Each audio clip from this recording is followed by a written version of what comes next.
All right, so someone called the police on Do Not God. They told the police that Do Not God was running a suicide cult.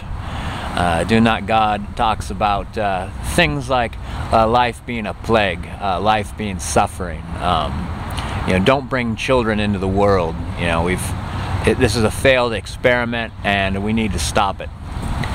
And I don't think this person thought that Do Not God was running a suicide cult. I think this person didn't know how to deal with the information he was getting. And not only the information, but probably how it was given. You got Do Not God shouting at you. It's unnerving. I've seen it done. But what do you do with that information? And it reminded me, I was working on a computer next to another guy working on a computer, and a warning flashes up on the computer.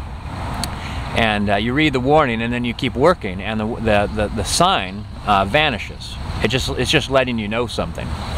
And this person says, "What do I do about this warning?" And I said, "Oh, you just ignore it." And I went back to work, and he's like, "No, what do I do about the warning?" And I'm like, "Oh, well, just keep typing. It'll go away." He's like, "No, what do I do about it?" I'm like, "Just ignore it, man." He's like, and he stood up and he turned to me and says, "How do I ignore it?" And I said, "Well, you could start by sitting down and calming down." And yeah, he was like, you could see the whites of his eyes. He was like, you could see the adrenaline pouring through his system.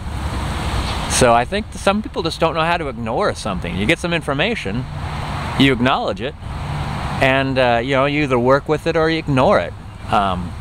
Or you stand up, freak out, and call the cops because you're a douchebag.